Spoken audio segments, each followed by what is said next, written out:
Hello everyone. विद्यार्थ्यांनो, आपण आज पाहणार आहोत Schmitt trigger circuit. Schmitt trigger circuit using operational amplifier. मग काय असायला पाहिजे स्मिथ ट्रिगर सर्किट? लेक्चर जो आहे तो आपण दोन पार्ट्समध्ये डिवाइड करायचा आहे. पहिल्या पार्टमध्ये आपण पाहणार स्मिथ ट्रिगरचं कन्स्ट्रक्शन आणि आपण का स्मिथ ट्रिगर यूज करतो आहे याचं अप्लिकेशन काय असायला पाहिजे आहे. काही इक्वेशन्स आपण पाहणार जे कन्स्ट्रक्शन रिलेटेड आहेत.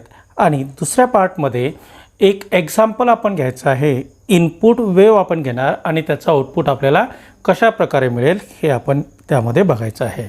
ओके, तर फर्स्ट पार्ट आपण पाहूया. फर्स्ट पार्टमध्ये आपल्याला स्मिथ ट्रिगर सर्किटचं कन्स्ट्रक्शन बघायचं आहे आणि सेकंड पार्टमध्ये आपल्याला त्याचं वर्किंग बघायचं आहे. आता सर्वांना माहिती आहे, आपण लास्ट व्हिडिओ लेक्चरमध्ये कंपॅरेटर सर्किट पाहिलं आहे. कुठलं सर्किट पाहिलं आहे आपण? कंपॅरेटरचे 4 टाईप्स आपण पाहिले आहे. आणि त्यामध्ये पहिलं टाईप जे असेल इन्व्हर्टिंग झिरो रेफरन्स कंपॅरेटर. दुसरं टाईप असायला पाहिजे inverting non zero reference comparator. जसं इन्व्हर्टिंग झिरो रेफरन्स आणि नॉन झिरो रेफरन्स आहेत, तसंच आपल्याकडे नॉन इन्व्हर्टिंगसुद्धा झिरो आणि नॉन झिरो रेफरन्स कंपॅरेटर आहे. म्हणजे त्यामधला जो काही थर्ड टाईप असेल तो असेल non inverting zero reference comparator. आणि फोर्थ टाईप जो असेल तो असायला पाहिजे non inverting non zero reference comparator. Okay, चला तर सर्वात अगोदर आपण पाहूया हे स्मिथ ट्रिगरचं सर्किट डायग्राम. पण त्या अगोदर मला असं वाटतं आहे की आपण कंपॅरेटरचं एक ड्रॉबॅक पाहायला पाहिजे आहे. म्हणजे जोपर्यंत आपण कंपॅरेटरचा ड्रॉबॅक पाहणार नाही तोपर्यंत कंपॅरेटरचं जे काही उद्देश आहे कन्स्ट्रक्ट करण्याचा तो आपल्याला कळणार नाही.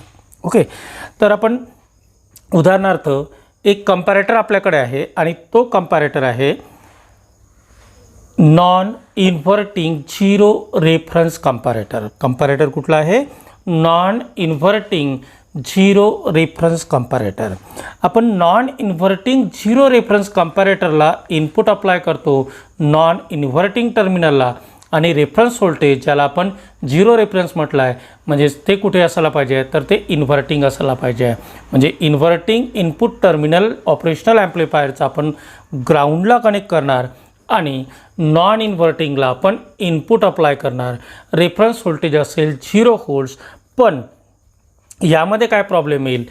जर इनपुट व्होल्टेज हे रेफरन्स व्होल्टेज जवळ असेल. आता ट्रिप पॉईंट काय असायला पाहिजे? इथे ट्रिप पॉईंट असेल 0 व्होल्ट्स. म्हणजे थेरॉटिकली हा ट्रिप पॉईंट जो आहे तो 0 व्होल्ट्स आहे.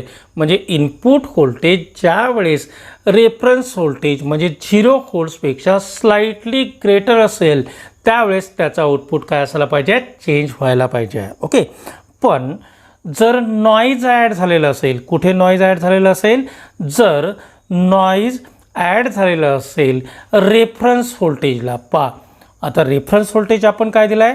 म्हणजेच इन्व्हर्टिंग टर्मिनल कुठे कनेक्ट केलं आहे आपण? इन्व्हर्टिंग टर्मिनल आपण कनेक्ट केलेला आहे ग्राउंडला.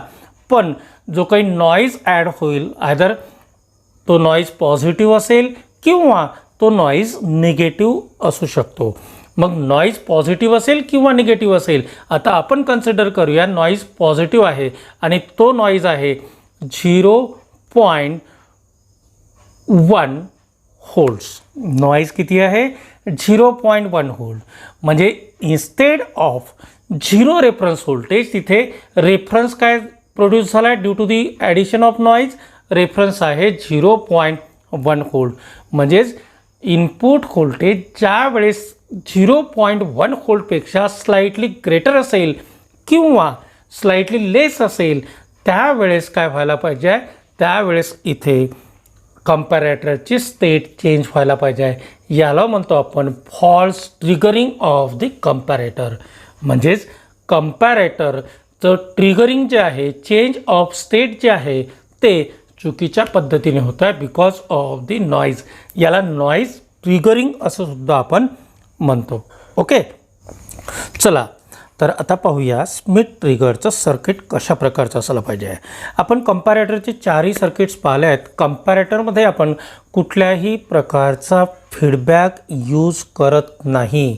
जे काही नॉईज ट्रिगरिंग होत आहे, जे काही फॉल्स ट्रिगरिंग होत आहे, त्याला ओव्हरकम करण्यासाठी, त्याला अवॉइड करण्यासाठी, एक्झॅक्ट व्हॅल्यूवर ते ट्रिगर करण्यासाठी आपण इथे काय केलं आहे की आपण स्मिथ ट्रिगरमध्ये 2 रेजिस्टर यूज केले आहेत. त्याला म्हणतो आपण व्होल्टेज डिव्हायडर नेटवर्क.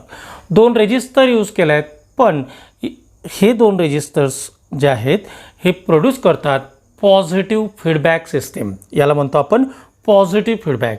आपण इन्व्हर्टिंग पाहिलं आहे, आपण इन्व्हर्टिंग ॲम्प्लिफायर पाहिलं आहे, आपण नॉन इन्व्हर्टिंग ॲम्प्लिफायर पाहिला आहे किंवा त्याचे ॲप्लिकेशन्स पाहिले आहेत. इन ऑल दॅट ॲप्लिकेशन आपण जे काही फीडबॅक यूज करतो आहे ते फीडबॅक असायला पाहिजे आहे निगेटिव्ह फीडबॅक.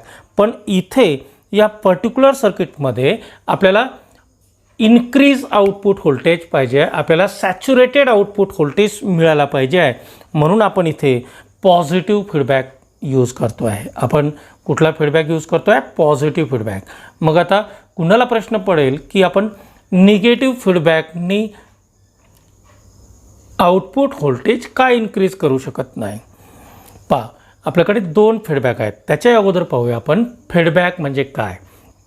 फीडबॅक म्हणजेच आउटपुट व्होल्टेजचं काही पार्ट, आउटपुट व्होल्टेजचा काही part means some part of output voltage is applied back to the input is we call as a feedback. म्हणजे ज्या वेळेस आपण आउटपुटचा काही पार्ट, आउटपुटचा काही भाग ज्यावेळेस इनपुटला अप्लाय करतो त्याला म्हणायचं आपल्याला पॉझिटिव्ह, त्याला म्हणायचं आपल्याला फीडबॅक. ओके, तर 2 फीडबॅक आपल्याकडे आहेत. एक असेल पॉझिटिव्ह फीडबॅक आणि दुसरा असायला पाहिजे निगेटिव्ह फीडबॅक. मग पॉझिटिव्ह फीडबॅक कशाला म्हणता येईल आणि निगेटिव्ह फीडबॅक कशाला म्हणता येईल ते आपल्याला इथे बघायचं आहे. ज्यावेळेस आउटपुटचा काही भाग, when some part of output voltage applied back to the input, त्याला काय म्हणायचं आपल्याला? फीडबॅक. पण ज्यावेळेस फीडबॅकचा भाग जो इनपुटसोबत फेजमध्ये असेल, ज्यावेळेस फीडबॅकचा पार्ट आपण जो अप्लाय करणार आहे तो इनपुटसोबत इन फेज असेल, त्याला म्हणायचं आहे पॉझिटिव्ह फीडबॅक. त्याला काय म्हणणार आपण? Positive feedback. पण ज्यावेळेस part of output voltage means आउटपुटचा भाग जो आपण अप्लाय करणार आहोत इनपुटला तो 180 डिग्री आउट ऑफ फेज असेल तर त्याला म्हणायचं आहे निगेटिव्ह फीडबॅक. ओके, म्हणजे आपल्याकडे पॉझिटिव्ह फीडबॅक आणि निगेटिव्ह फीडबॅक हे 2 फीडबॅक आहेत. इन्व्हर्टिंग, नॉन इन्व्हर्टिंग किंवा जे काही लिनियर ॲप्लिकेशन्स आहेत त्या लिनियर ॲप्लिकेशन्समध्ये आपण निगेटिव्ह फीडबॅकचा वापर करतो. आपण निगेटिव्ह फीडबॅकचा वापर करतो आणि इथे या नॉन लिनियर सर्किटमध्ये स्मिथ ट्रिगरमध्ये आपल्याला यूज करायचं आहे पॉझिटिव्ह फीडबॅक. म्हणजे आउटपुट पॉझिटिव्ह आहे, इनपुटसुद्धा पॉझिटिव्ह आहे. म्हणजे जर इनपुट पॉझिटिव्ह आहे आणि आपण आउटपुटचा काही पार्ट जो पॉझिटिव्ह आहे इनपुटला पुन्हा अप्लाय करतो आहे याला म्हणायचं आहे पॉझिटिव्ह फीडबॅक. ॲक्च्युली काय होतं, पॉझिटिव्ह फीडबॅकने आउटपुट इन्क्रीज होतं. आता आउटपुट कसं इन्क्रीज होईल पहा. फॉर एन एक्झाम्पल, सपोज आपण इनपुट अप्लाय केलेला आहे 1 व्होल्ट. जर इनपुट आपण 1 व्होल्ट अप्लाय केला आहे आणि आउटपुट आपल्याला मिळतं आहे 2 व्होल्ट्स. ओके, त्या 2 व्होल्ट्समधनं आपण काय करतो आहे 1 व्होल्ट पुन्हा इनपुटला अप्लाय करतो आहे. आउटपुट 2 व्होल्ट आपल्याकडे अवेलेबल आहे आणि त्या 2 व्होल्टमधनं आपण 1 व्होल्ट पुन्हा अप्लाय करतो आहे. कुठे अप्लाय करतो आहे तर आपण अप्लाय करतो आहे इनपुटला. म्हणजे ॲक्च्युअल इनपुट आपण जे सिग्नल अप्लाय केलं आहे ते असेल 1 व्होल्ट आणि फीडबॅक आपण अप्लाय केला आहे +1 व्होल्ट. काय व्हायला पाहिजे? टोटल इनपुट व्होल्टेज असेल 2 व्होल्ट्स. मग टोटल इनपुट व्होल्टेज 2 व्होल्ट असेल म्हणजे ॲटोमॅटिकली काय होईल? आउटपुट व्होल्टेज इन्क्रीज होईल. याला म्हणतो आपण पॉझिटिव्ह फीडबॅक. ओके, पण निगेटिव्ह फीडबॅकमध्ये एक्झॅक्टली अपोजिट होतं. काय म्हणतो आपण negative फीडबॅकला? the part of output voltage, the part of the output voltage which is applied back to the input having a phase difference of 180 degree. म्हणजेच फीडबॅकचा part जो आपण इनपुटला अप्लाय करतो आहे त्यामध्ये आणि इनपुटमध्ये 180 डिग्री आउट ऑफ फेज आहे, फेज डिफरन्स आहे. म्हणजे आपण इनपुट पॉझिटिव्ह अप्लाय करतो आहे, आउटपुट आपल्याकडे निगेटिव्ह आहे, त्या निगेटिव्ह व्होल्टेजला इनपुटला आपण अप्लाय करतो आहे. आता समजा आपण इनपुट अप्लाय करतो आहे 1 व्होल्ट, आउटपुट मिळतं आपल्याला -2 व्होल्ट. मग त्या -2 व्होल्टमधनं आपण -1 व्होल्ट जर इनपुटला अप्लाय केलं तर काय होईल, आउटपुट व्होल्टेज डिक्रीज होईल, कारण की इनपुट व्होल्टेजसुद्धा डिक्रीज होत आहे. ओके, याला म्हणायचं आहे निगेटिव्ह फीडबॅक. पण आपल्याला आउटपुट इन्क्रीज करायचं आहे, त्यामुळे आपण इथे पॉझिटिव्ह फीडबॅक यूज करतो आहे.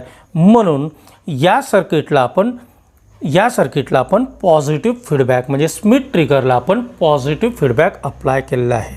ओके, आता जे काही पॉझिटिव्ह फीडबॅक अप्लाय केलेलं आहे ते पॉझिटिव्ह फीडबॅक फॉर्म झालेलं आहे बाय युझिंग द 2 कंपोनंट्स. कुठले कंपोनंट आहेत ते, तर ते कंपोनंट आहेत रेजिस्टर R1 आणि R2. पहा इथे मी डायग्रामला झूम करतो आहे, डायग्राममध्ये पहा R1 आणि R2 हे 2 रेजिस्टर आपण कनेक्ट केलेले आहेत. कुठे कनेक्ट केलेले आपण, रेजिस्टर R1 आणि R2 जे आहेत ते फीडबॅकमध्ये कनेक्ट केलेले आहेत. आउटपुट व्होल्टेज आणि नॉन इन्व्हर्टिंग टर्मिनल या दोघांच्या मधात आपण रेजिस्टर R1 यूज केलेला आहे आणि रेजिस्टर R2 हा कुठे यूज केला आहे आपण, रेजिस्टर R2 आपण यूज केलेला आहे नॉन इन्व्हर्टिंग टर्मिनल आणि ग्राउंडमध्ये. ओके, एवढं लक्षात आलं आहे. त्यानंतर इनपुट कुठे आपण अप्लाय करतो आहे, इनपुट आपण अप्लाय करतो आहे इन्व्हर्टिंग टर्मिनलला आणि पुन्हा आपण आउटपुट जे घेणार ते आउटपुट आपण घेतो आहे output terminal with respect to the ground. म्हणजेच इनपुटसुद्धा आपण ground with respect to ground apply करणार आणि आउटपुटसुद्धा आपण with respect to ground apply करणार. ओके, तर हे झालं याचं कन्स्ट्रक्शन. पण इथे जर इनपुट आपण अप्लाय करतो आहे तर काय व्हायला पाहिजे ते आपल्याला बघायचं आहे. ओके, आता समजा आपण इनपुट अप्लाय करतो आहे, ते इनपुट आहे 1 व्होल्ट. आपण इनपुट अप्लाय करतो आहे 1 व्होल्ट आणि आउटपुट आपल्याला मिळतं आहे ते आउटपुट असेल 10 व्होल्ट्स. पहा, लक्षात ठेवायचं आहे, इनपुट आपण एक जस्ट एक्झाम्पल आपण कन्सिडर करतो आहे.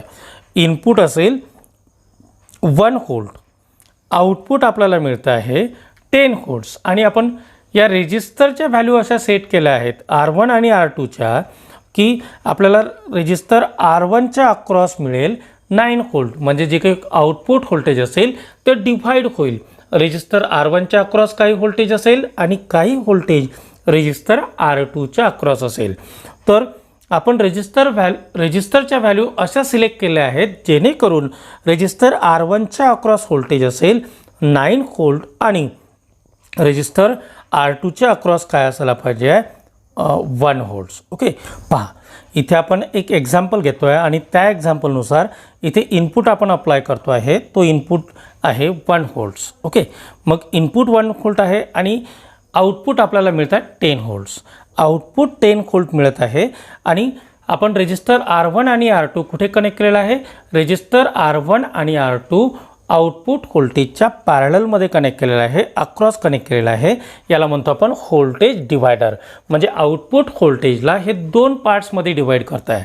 रेजिस्टर R1ची जी व्हॅल्यू आहे आणि रेजिस्टर R2ची जी व्हॅल्यू आहे ती आपण अशा सेट केल्या आहेत की जेणेकरून आपल्याला इथे 9 व्होल्ट्स मिळेल R1च्या अक्रॉस आणि रेजिस्टर R2च्या अक्रॉस काय मिळायला पाहिजे 1 व्होल्ट्स मिळायला पाहिजे. ओके, म्हणजेच इथे आपल्याला जे काही नॉन इन्व्हर्टिंगला व्होल्टेज मिळतो आहे ते व्होल्टेज असेल 1 व्होल्ट्स. नॉन इन्व्हर्टिंगचं व्होल्टेज काय असायला पाहिजे 1 व्होल्ट्स असायला पाहिजे. ओके, आता जर सपोज आपण इथे इनपुट चेंज केलं, जर सपोज आपण इथे इनपुट जे अप्लाय करतो आहे ते इनपुट असेल सपोज +1 व्होल्ट. इनपुट काय देतो आहे आपण +1 व्होल्ट. आपण अगोदर पॉझिटिव्ह निगेटिव्ह कन्सिडर केलं नव्हतं. आता जर सपोज इनपुट आहे +1 व्होल्ट. इथे आउटपुट इनपुट अप्लाय करायच्या अगोदर आउटपुट जे होतं +1 व्होल्ट अप्लाय करायच्या अगोदर आउटपुट जे होतं ते आउटपुट होतं 10 व्होल्ट. आता हे जे काही 10 व्होल्ट आहे सपोज पॉझिटिव्ह आउटपुट होतं. ओके, आता पॉझिटिव्ह आउटपुट जे आहे त्याला आपण डिवाइड करतो आहे अक्रॉस रेजिस्टर R1 आणि R2. म्हणजे इथे असेल +9 व्होल्ट आणि इथे सुद्धा असेल प्लस, पण ते 1 व्होल्ट असेल. ओके, म्हणजे रेजिस्टर R2च्या अक्रॉस +1 व्होल्ट असेल. पहा आता कंडिशन काय मिळते आपल्याला. कंडिशन जे आहे इथे इनपुट आपण अप्लाय करतो आहे +1 व्होल्ट. इनपुट अप्लाय करतो आहे +1 व्होल्ट. रेफरन्स व्होल्टेज इथे आहे +1 व्होल्ट. म्हणजे नॉन इन्व्हर्टिंगला सुद्धा काय आहे 1 व्होल्ट्स. ओके, आता ही कंडिशन केव्हा असेल. इनिशियली आपण आउटपुट कन्सिडर केला आहे. इनिशियली आपण आउटपुट कन्सिडर केला आहे. Output is the 10 volt. Due to the values of resistor R1 and R2 इथे आपल्याला मिळतं आहे 1 व्होल्ट आणि 9 व्होल्ट. आता या रेफरन्स व्होल्टेजला आपण या व्होल्टेजला 1 व्होल्टला आपण अप्लाय केला आहे नॉन इन्व्हर्टिंग टर्मिनलला आणि आपण अप्लाय करतो आहे इनपुट व्होल्टेज. आता जर सपोज इनपुट व्होल्टेजची व्हॅल्यू 1 व्होल्ट येईल तर काय कंडिशन असायला पाहिजे. Input voltage equals to the reference voltage. म्हणजेच आउटपुट काय मिळेल. Output is equals to 0 volts. इथे आउटपुट चेंज होईल आणि आउटपुट जे असेल ते 0 व्होल्ट असेल. इनपुट इन्क्रीज झाला आहे. इनपुट असेल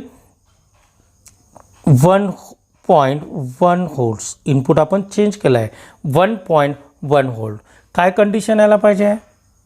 इनपुट चेंज झाला आहे 1.1 व्होल्ट. कंडिशन काय असेल. Input voltage is greater than the reference voltage 1 volts. Okay, input is greater than the reference voltage of the 1 volt. Input is 1 volt. Okay, input is 1.1 volts. पण reference voltage काय आहे 1 volt. Condition काय येत आहे तर condition येत आहे input voltage is greater than the reference voltage. मग इन्व्हर्टिंग कंपॅरेटरमध्ये काय होतं आहे. आता आपण इनपुट कुठे अप्लाय केला आहे इन्व्हर्टिंगला आणि स्मिथ ट्रिगर जे आहे ते basically inverting type of comparator आहे. ओके, म्हणजेच इथे जे कंडिशननुसार आपल्याला आउटपुट काय मिळायला पाहिजे. आपल्याला आउटपुट मिळायला पाहिजे -10 व्होल्ट्स. आउटपुट मिळायला पाहिजे -10 व्होल्ट्स. म्हणजेच इथे जे व्होल्टेज आहे R1च्या अक्रॉस ते पॉझिटिव्ह नसून काय असेल निगेटिव्ह. मग R2च्या अक्रॉसचं सुद्धा काय असेल निगेटिव्ह. म्हणजेच इथे नॉन इन्व्हर्टिंगला काय मिळायला पाहिजे पॉझिटिव्हच्या ऐवजी काय असेल तर इथे आपल्याला मिळायला पाहिजे -1 व्होल्ट. ओके, आता रेफरन्स व्होल्टेज आहे -1 व्होल्ट. इनपुट व्होल्टेज इन्क्रीज होत आहे 1 व्होल्टपासून ते इन्क्रीज झालं 1.1 व्होल्ट्स. त्यानंतर इन्क्रीज होईल 1.2 व्होल्ट्स आणि असंच ते इन्क्रीज होत जाईल. ओके, मग इनपुट चेंज होत जात आहे पण आउटपुट जे आहे ते काय असायला पाहिजे निगेटिव्हली सॅच्युरेटेड असायला पाहिजे. 10 व्होल्ट्स -10 व्होल्ट असायला पाहिजे. केव्हापर्यंत असेल जोपर्यंत इनपुट व्होल्टेज हे रेफरन्स व्होल्टेजपेक्षा जास्त होणार नाही. पहा कंडिशन काय आहे इनपुट व्होल्टेज इन्क्रीज होत आहे. आउटपुट व्होल्टेज कॉन्स्टंट आहे. कुठल्या व्हॅल्यूला कॉन्स्टंट आहे आउटपुट व्होल्टेज निगेटिव्ह सॅच्युरेटेड व्हॅल्यूला कॉन्स्टंट आहे. मग निगेटिव्ह सॅच्युरेटेडमुळे इथे आपल्याला जो काही रेफरन्स मिळतो आहे तो रेफरन्स आहे -1 व्होल्ट. त्याला आपण म्हणूया -1 व्होल्ट्स. मग आता इनपुट चेंज होत आहे 1 व्होल्ट होतं 1.1 व्होल्ट झालं त्यानंतर 1.2 व्होल्ट झालं मॅक्झिमम व्हॅल्यूला जाईल आणि पुन्हा डिक्रीज होतील. पण आउटपुट चेंज होणार आहे का नाही. आउटपुट कुठल्याही कंडिशनमध्ये चेंज होणार नाही. पण केव्हापर्यंत चेंज होणार नाही जोपर्यंत इनपुट व्होल्टेज हे रेफरन्स व्होल्टेजपेक्षा जास्त होणार नाही. म्हणजे पॉझिटिव्ह रेफरन्स व्होल्टेज असेल तर समथिंग मोर पॉझिटिव्ह व्हॅल्यू, जर निगेटिव्ह रेफरन्स व्होल्टेज असेल तर something more negative value. Okay, म्हणजेच इथे -1 व्होल्ट आहे. जोपर्यंत -1 व्होल्टच्या व्हॅल्यूला एक्सीड करणार नाही, क्रॉस होणार नाही, तोपर्यंत आउटपुट व्होल्टेज काय असायला पाहिजे, त्या पर्टिक्युलर कंडिशनमध्ये असायला पाहिजे. इथे आपण -10 व्होल्ट घेतला आहे तर -10 व्होल्टच असायला पाहिजे. ओके, आता समजा इथे इनपुट व्होल्टेज जे आहे ते इन्क्रीज झालं 1.2 व्होल्टपासून 1.3 व्होल्ट.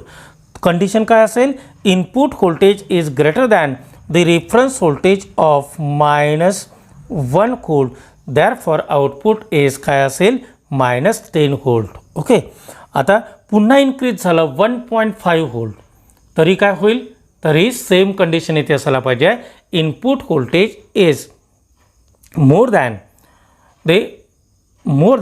The reference voltage. पण इथे जे आपण सॅच्युरेशनची व्हॅल्यू कन्सिडर केली आहे -10 व्होल्ट, ती ॲज इट इज असायला पाहिजे.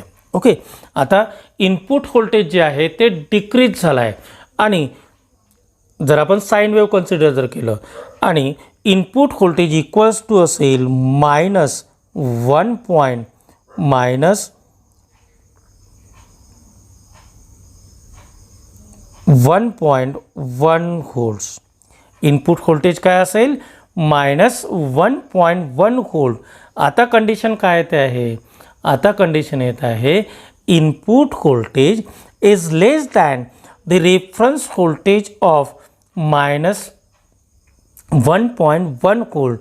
At that time output voltage, आता इन्व्हर्टिंगमध्ये काय म्हटलं आपण, ज्या वेळेस इनपुट व्होल्टेज हे रेफरन्स व्होल्टेजपेक्षा, ज्या वेळेस इनपुट व्होल्टेज हे रेफरन्स व्होल्टेजपेक्षा कमी असेल त्यावेळेस आउटपुट काय असायला पाहिजे, पॉझिटिव्हली सॅच्युरेटेड असायला पाहिजे. आपण इथे सॅच्युरेशनची व्हॅल्यू जी कन्सिडर करतो आहे ती 10 व्होल्ट आहे. म्हणजेच आउटपुट आपल्याला काय मिळेल, आउटपुट आपल्याला मिळेल +10 व्होल्ट्स. ओके, मग +10 व्होल्ट आउटपुट मिळेल, तर आउटपुट आपल्याला मिळेल +10 व्होल्ट्स. ओके, आपण याला म्हणतो आहे +VSAT, पॉझिटिव्ह सॅच्युरेटेड. ओके, आता इथे असेल +9 व्होल्ट्स आणि इथे असायला पाहिजे +1 व्होल्ट. म्हणजे काय झालं आहे, इथे रेफरन्स व्होल्टेज जे अगोदर -1 व्होल्ट होतं ते आता चेंज झालं आहे +1 व्होल्ट्स. ओके, म्हणजेच रेफरन्स व्होल्टेज नवीन जनरेट झाला आहे. त्यामुळे या सर्किटला आपल्याला काय म्हणायचं आहे, रिजनरेटिव्ह कंपॅरेटर. काय नाव देतो आपण याला, रिजनरेटिव्ह कंपॅरेटर. ओके, आता इनपुट व्होल्टेज जसं चेंज होईल तसं आउटपुट व्होल्टेज चेंज होणार आहे का, नाही. आउटपुट व्होल्टेज पॉझिटिव्हली सॅच्युरेशन व्हॅल्यूमध्ये असेल. कुठपर्यंत असेल, जोपर्यंत इनपुट व्होल्टेज हे रेफरन्स व्होल्टेजपेक्षा जास्त होणार नाही. Okay, the output voltage remains in the same state until the input voltage crosses the value of the reference voltage. Okay, मग आता इथे आपल्याला पहिलं रेफरन्स व्होल्टेज जे मिळालं त्याला म्हणतो आपण, ते असेल -1 व्होल्ट्स आणि दुसरं रेफरन्स व्होल्टेज जे आहे ते असेल +1 व्होल्ट. म्हणजेच आपल्याला 2 रेफरन्स व्होल्टेज मिळत आहेत. आता पुन्हा समोर थोडंसं पाहूया. इनपुट व्होल्टेज आता आपण कन्सिडर करतो आहे +1.1 व्होल्ट्स. इनपुट व्होल्टेज काय असेल, +1.1 व्होल्ट. ते इन्क्रीज झालं आहे, रेफरन्स व्होल्टेजपेक्षा जास्त झालं आहे. मग काय होईल, कंडिशन चेंज होईल.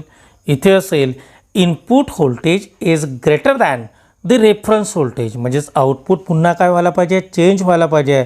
आणि इथे आपल्याला मग आउटपुट मिळेल -10 व्होल्ट्स. ओके, तर इथे 2 रेफरन्स आपल्याला मिळत आहे. या 2 रेफरन्सला आपण वेगवेगळी नावं दिलेली आहेत. एक असेल UTP, अप्पर ट्रिप पॉईंट, आणि दुसरं असायला पाहिजे LTP, lower trip point. Okay, तर इथे आपण पाहिलं आहे आउटपुट व्होल्टेज जे आहे त्याला आपण डिव्हाइड करतो आहे आणि आउटपुट व्होल्टेज आपण ॲज अ इनपुट व्होल्टेज म्हणून अप्लाय करतो आहे to the non inverting terminal. याला म्हणायचं आहे feedback voltage. Okay, positive feedback आपण इथे अप्लाय करतो आहे. आणि याचं अप्लिकेशन कुठे आहे, काय आपण याला यूज करू शकतो, जसं आपण कंपॅरेटरला यूज करू शकतो झिरो क्रॉसिंग डिटेक्टर. ओके, तसं इथे याला आपण यूज करू शकतो स्क्वेअर वेव्ह जनरेटर. कशासाठी यूज करू शकतो, स्क्वेअर वेव्ह जनरेटर म्हणून आपण याला यूज करू शकतो. काय असेल स्क्वेअर वेव्ह जनरेटर, आपण जर या स्मिथ ट्रिगर सर्किटला जर साइन वेव्ह अप्लाय जर केलं किंवा ट्रँग्युलर वेव्ह अप्लाय जर केलं तर आपल्याला आउटपुट जे मिळेल ते काय मिळायला पाहिजे, स्क्वेअर वेव्ह आउटपुट मिळायला पाहिजे आहे. स्क्वेअर वेव्ह आउटपुट मिळेल. जर तुम्ही सॉटूथ व्होल्टेज जर अप्लाय केलं असेल तर इथे तुम्हाला पल्स वेव्ह मिळते. पण याला generally as a square wave generator म्हणून यूज करतो आपण. इथे इनपुटला अप्लाय केली आपण साइन वेव्ह आणि आउटपुटला काय घेतलं आहे तर आउटपुटला आहे स्क्वेअर वेव्ह. ओके, चला तर याचे काही फॉर्म्युलेज आपण पाहूया आणि मग नेक्स्ट पार्टमध्ये आपल्याला याचं वर्किंग विथ एक्झाम्पल म्हणजे विथ वेव्हफॉर्मच्या एक्झाम्पलने बघायचं आहे. ओके, हां, तर इथे आपण एक पहिला फॉर्म्युला दिला आहे फीडबॅक फ्रॅक्शन. आपण फीडबॅक म्हटलं होतं फीडबॅक व्होल्टेज. ओके, मग फीडबॅक व्होल्टेज जे आहे किती प्रमाणामध्ये आउटपुटला इनपुटला आपण अप्लाय करू शकतो, त्या पर्टिक्युलर प्रमाणाला त्या पर्टिक्युलर फ्रॅक्शनला आपल्याला म्हणायचं आहे फीडबॅक फ्रॅक्शन. आणि ही फीडबॅक फ्रॅक्शन आहे याला डिनोट केलेलं असतं बीटानी. आणि ही जी व्हॅल्यू आहे ती दिलेली असेल R2/R1 + R2. आपण डायग्राममध्ये वरचा रेजिस्टर पुन्हा डायग्राम डायग्राममध्ये आपण वरचा रेजिस्टर जो आहे त्याला कन्सिडर केला आहे R1 आणि जो खालचा रेजिस्टर आहे लोअर साईडचा त्याला आपण यूज केलेला आहे R2. R1 आणि R2 हे दोन रेजिस्टर्स आहेत आणि हे दोन्ही रेजिस्टर्स आपण कुठे यूज करतो आहे, या फॉर्म्युल्यामध्ये यूज करतो आहे. म्हणजे आउटपुट व्होल्टेजचं जे काही फ्रॅक्शन असेल ते आपल्याला द्यायचं आहे फीडबॅक फॅक्टरनी आणि त्याचा फॉर्म्युला आहे R2/R1 + R2. पण जर एखाद्याने डायग्राममध्ये वरच्या रेजिस्टरला नाव दिलं आहे R2 आणि खालच्या रेजिस्टरला नाव दिलं आहे R1 तरी फॉर्म्युला असा राहील का, नाही, फॉर्म्युला चेंज होईल. म्हणजेच फीडबॅक फ्रॅक्शन जे असेल ते कशावर डिपेंड असायला पाहिजे, ज्या रेजिस्टरच्या अक्रॉसचं व्होल्टेज आपण अप्लाय करतो आहे ॲज अ फीडबॅक व्होल्टेज ती रेजिस्टर आपल्याला यूज करायचे आहे वरच्या साईडला. म्हणजेच R2 divided by R1 + R2. जर आपण रिव्हर्स केलं तर फॉर्म्युला काय व्हायला पाहिजे, R1 काय असेल R1 + R2. ओके, आता जे काही आउटपुट व्होल्टेज आपण अप्लाय करतो आहे त्यानुसार फीडबॅक आउटपुट व्होल्टेज जे आपल्याला मिळतं आहे त्यानुसार फीडबॅक अप्लाय केला जाईल. पण त्या फीडबॅकचं व्होल्टेज किती असायला पाहिजे आहे आणि त्याला आपण काय नाव देतो ते आपल्याला बघायचं आहे. आता ज्या वेळेस आउटपुट पॉझिटिव्हली सॅच्युरेटेड असेल, ज्यावेळेस आपण इनपुट काही अप्लाय केलं असेल, इनपुटसोबत नंतर बोलूयात, पण ज्यावेळेस आउटपुट पॉझिटिव्हली सॅच्युरेटेड असेल त्यावेळेस रेफरन्स व्होल्टेज जे आहे ते रेफरन्स व्होल्टेज याला म्हणूया आपण +βV_SAT. ओके, म्हणजेच पॉझिटिव्ह आउटपुट ज्यावेळेस असेल, पॉझिटिव्ह सॅच्युरेटेड आउटपुट व्होल्टेज जे असेल आणि त्यावेळेस आपण जे काही फीडबॅक व्होल्टेज अप्लाय करतो आहे त्या फीडबॅक व्होल्टेजला म्हणायचं आहे +βV_SAT. ओके, म्हणजे बीटाच्या फ्रॅक्शननी आपल्याला आउटपुट व्होल्टेज मिळतो आहे आणि तो असायला पाहिजे +βV_SAT.